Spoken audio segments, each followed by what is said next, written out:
And for the Chargers,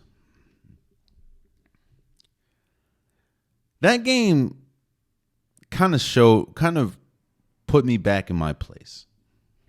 And I can only speak for myself. It kind of put me back in my place when discussing Justin Herbert.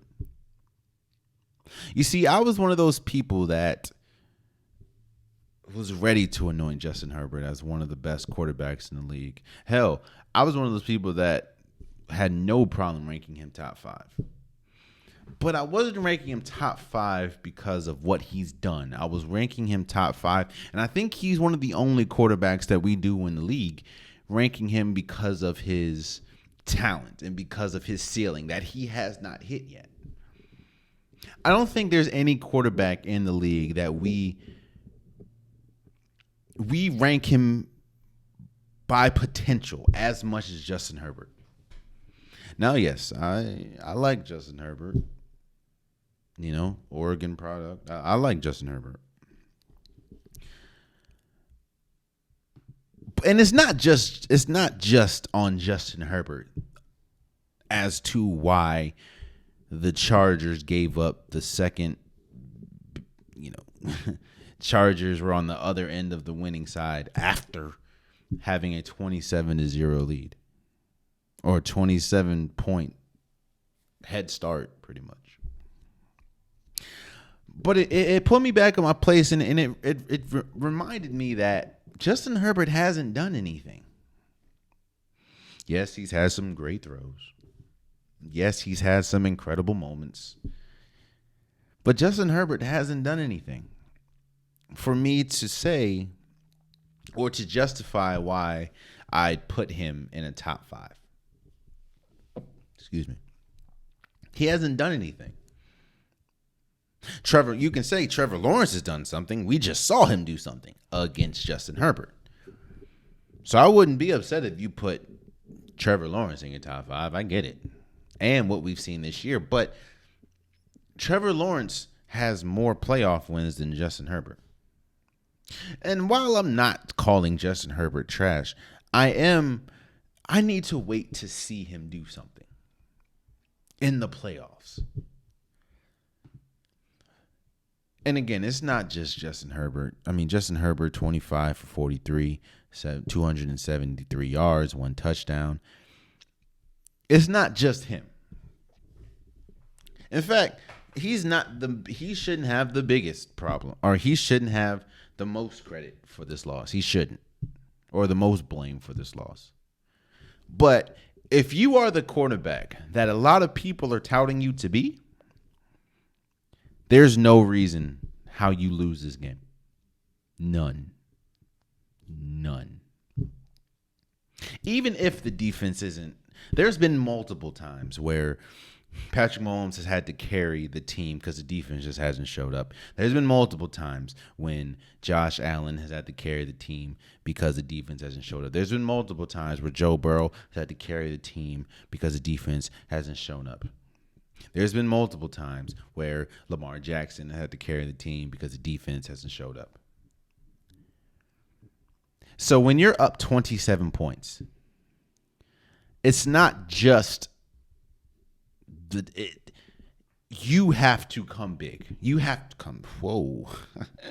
Pause. You have to rise above everything that's going on and secure that win. So it kind of put me back. It kind of put me in my place with Justin Herbert, and I have to wait to see. He hasn't proven to me. Again, he's the only quarterback I think in the league that we rank on potential. Like, we're so high on Justin Herbert because of potential, and we don't really look at what we've seen. And what we've seen is a quarterback that hasn't won in the playoffs, and a quarterback that has been very inconsistent. Speaking of inconsistent, Brandon Staley. I'm sorry. Brandon Staley, not Don. It's Brandon Staley.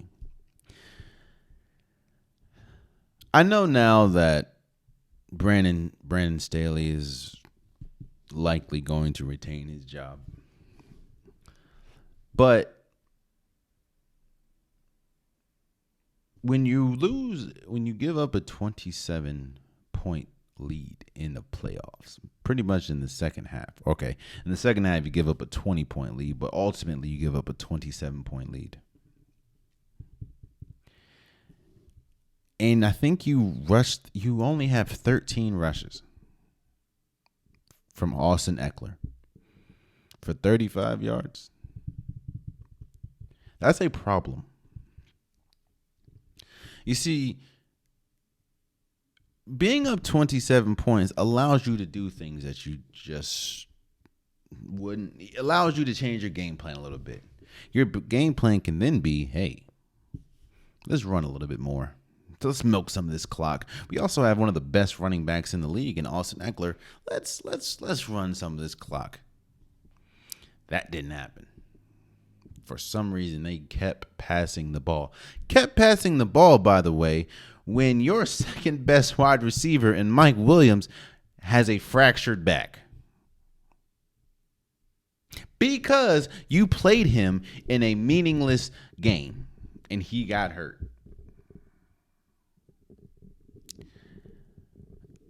Again, there's a lot of blame to go around for the Chargers blowing this game. But a lot of that blame, in my opinion, goes to Brandon Staley, the head coach. And it's not just his decision making in this game. It's his decision making throughout the season. Being as reckless can be, going forward in the opposing team's territory with 4th and 5, or being up 27 points and rushing what you had like 4 carries the second half. 4 carries. Good. I understand how good Justin Herbert can be, but you're up 27 points. Why are you not running the ball? And while, yes, 13 carries for 35 yards doesn't seem like a lot, but you were kind of successful running the ball. Why stop? Especially when you're up 27 points.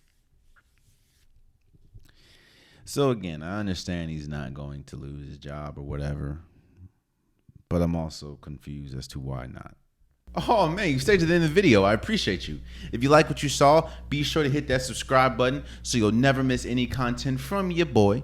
You can also go back and watch past episodes, past clips, and don't forget that the Unpopular Podcast, new episodes drop every Wednesday and Saturday. Appreciate you.